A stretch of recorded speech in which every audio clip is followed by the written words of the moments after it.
It's obviously good to rest and maybe look at social media and YouTube a portion of the time and look at new and interesting things, but it's important also to use a portion of your day, firstly in Bible study and prayer, enriching and feeding your soul and spirit, but also in learning new things and developing yourself. Look at these new book suggestions on the art of self-learning, and then look at these musicians that are teaching themselves new skills.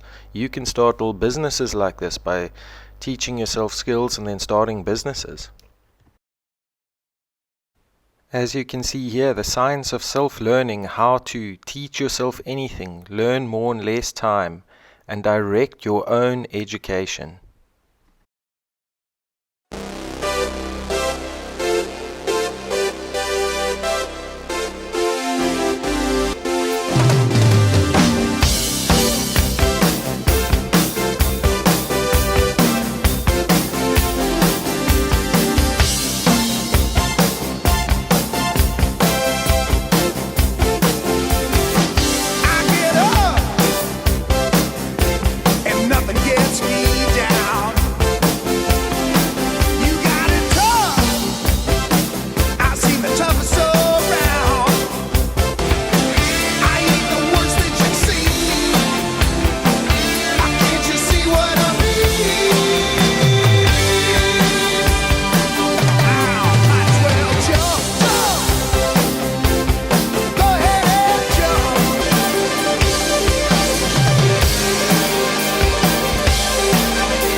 It's important to realize that you can become skilled on your own in anything and start a little business and have a real entrepreneurial attitude with whatever you're doing.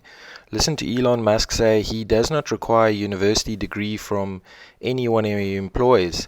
It's good to have a university degree and it can show work ethic, but it is not necessary. You can do great things.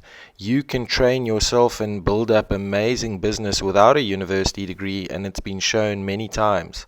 This just shows that people without university degrees or that do not have the money for that are not necessarily sidelined. They can still do amazing things. There's no need even to have a college degree at all, or even high school. If somebody graduated from a great university, that may be an indication that they will be capable of great things, but it's not necessarily the case. If you look at, say, people like Bill Gates or Larry Ellison, Steve Jobs, these guys didn't graduate from college. But if you had a chance to hire them, of course, that would be a good idea. Here's another book I bought, How to Make $100,000 per year thanks to YouTube. Social media is obviously very important to develop your business, and you too can have a channel on YouTube. You too can use social media. Look at this lady's coffee business, and obviously for her also to market her business, social media is very important. Learn how to use social media, read books about it, and make yourself really skilled in using it. On today's episode, we are interviewing Sandy Eden, who bought a struggling drive-thru coffee shop and turned it into a successful business. She started as a barista in college. After 7 years, she got a management position. Then in 2010, she bought Shots to Go. I've actually been doing coffee for, it'll be almost 28 years this year. I started when I was 18. When I started college, I started in a little kiosk. Worked in coffee all the way through college. In 2000, I started managing another coffee place called Espresso to Go out in Custer. The guy who delivered our coffee there told me about this place being for sale. My mom and my grandmother and myself were able to pull the money together to buy it, and I didn't have to take a bank loan out. Nice. It is a turnkey. It was built in 2005, and it was just right time, right place. And being that I'd managed for 10 years, I knew the running of the place. That is obviously very important. Don't start any business or don't go into any business when you are not the best in the world at that business.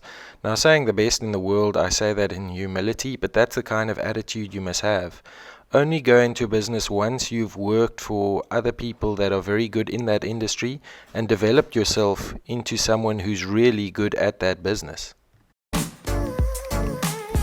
Cool operation. Show us maybe the equipment. I think that's important to know for coffee shops. So what's some crucial equipment to have in order to run a smooth operation here? Double door fridge. Double door fridge. So Okay. depending, I get milk deliveries twice a week, so this thing gets packed full. You want your freezer, especially if you do, like we have hard ice cream shakes. This guy has been great. True freezers, fridges are generally some of the Probably best. the top choice. Like this one has been here since I bought the place, and I've only had to have it repaired maybe 2-3 times in 10 Wow. years. What's we I got? just got this guy. I actually only paid $700. He was refurbished. And it's a fridge, right? And it's a People can't fridge, see on the double other door. end. So this Okay. is where we keep all our breakfast, Yeah, so all the all goodies our and breakfast food stuff in. stay Yeah, right so inside there, that's you guys. where all that is at. Why refurbished? I mean, obviously you get a better price, but Totally. you feel like the quality still. This brand new would be $4 to $5 grand. Wow, you got it for what? Yeah. You got it for $700? I got it for $700 out the door. And this is the bacon cheddar bagel. We do premium bagels, which are a little bit bigger, a little more expensive, but okay. we have a variety like bacon cheddar, we have cheddar herb, jalapeno cheddar, Swiss everything, super good. Who bakes them? Who delivers, or do you go pick up? These ones are it's called Seattle's Favorites. It's a company down in Seattle, and they actually overnight everything fresh to us. Oh, wow. That was good.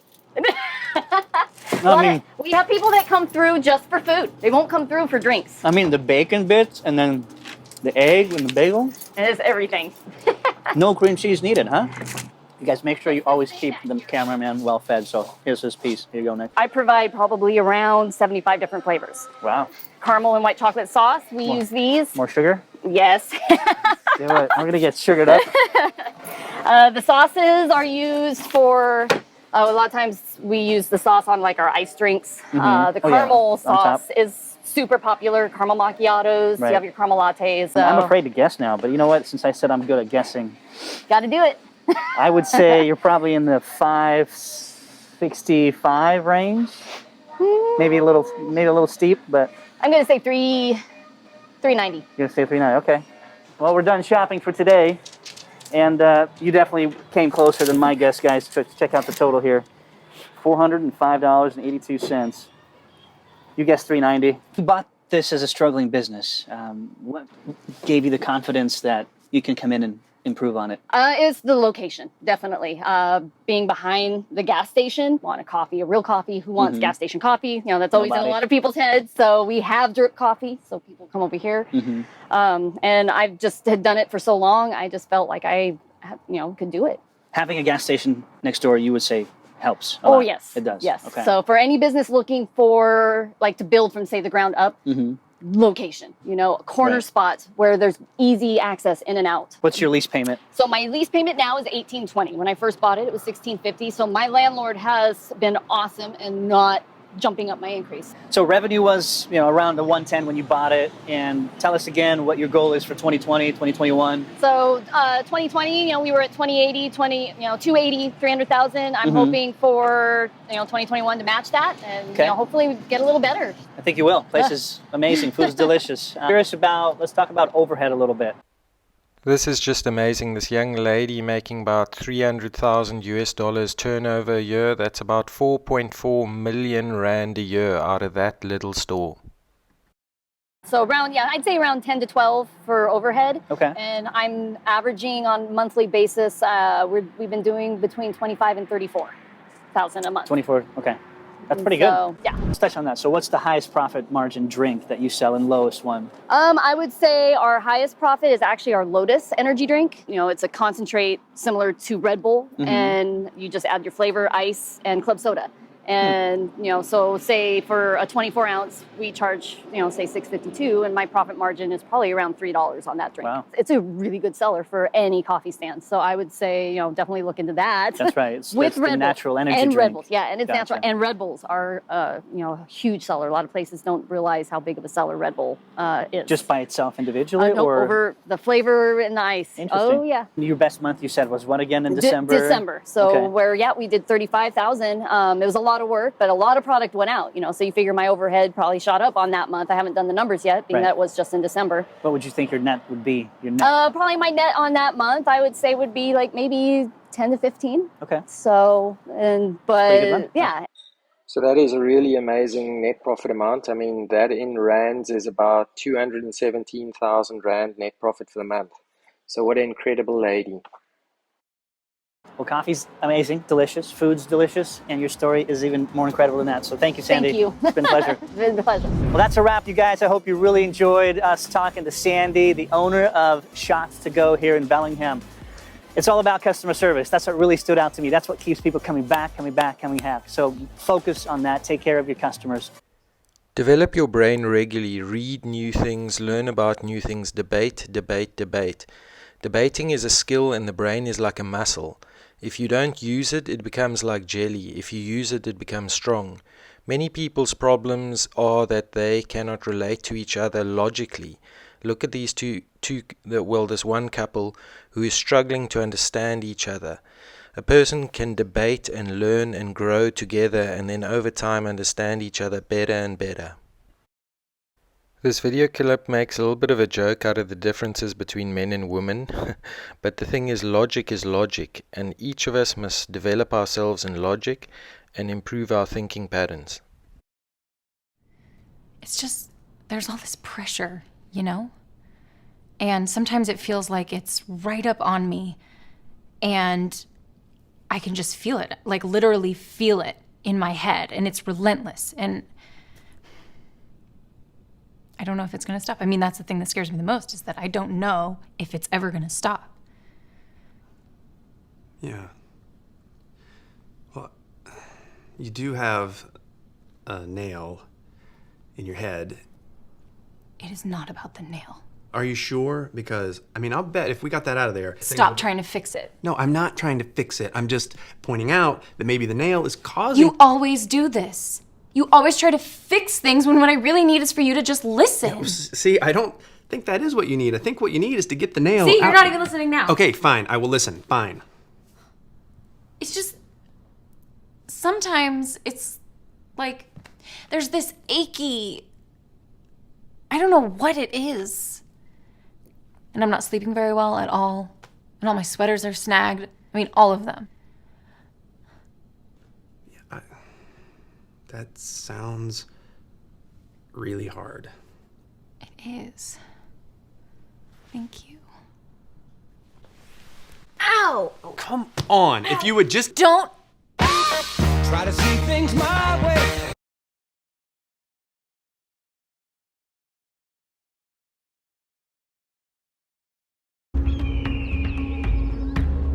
Socrates, one of the founding fathers of Western philosophical thought, was on trial. Many Athenians believed he was a dangerous enemy of the state, accusing the philosopher of corrupting the youth. However, Socrates wasn't feared for claiming to have all the answers, but rather for asking too many questions.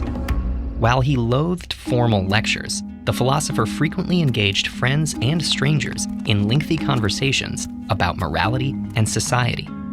These discussions weren't debates, nor would Socrates offer explicit advice.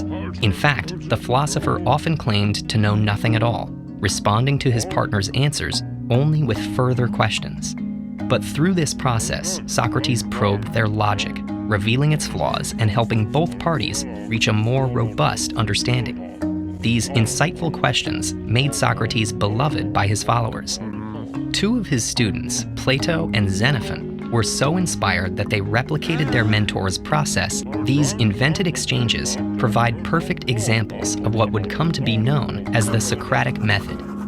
In one of these fabricated dialogues, Socrates is conversing with a young man named Euthydemus, who is confident that he understands the nature of justice and injustice. Socrates probes the student's values by asking him to label actions such as lying and theft as just or unjust.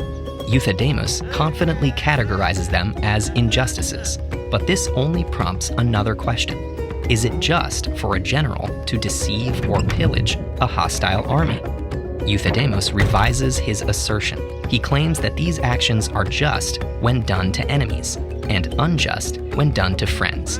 But Socrates isn't finished. He asked the young man to consider a commander lying to his troops to boost their morale. Before long, Euthydemus is despondent. It seems that every answer leads to further problems, and perhaps he's not quite sure what constitutes justice after all. In employing this question-oriented approach, Socrates described himself as a midwife, whose inquiries assist others in giving birth to their ideas. His method of questioning draws out an individual's unexamined assumptions and then challenges those biases. It doesn't always provide definitive answers, but the method helps clarify the questions and eliminate contradictory or circular logic. And by following a line of inquiry where it logically leads, both the question asker and answerer can end up in unexpected places. This technique isn't limited by the conversation's content, making it incredibly useful in numerous fields.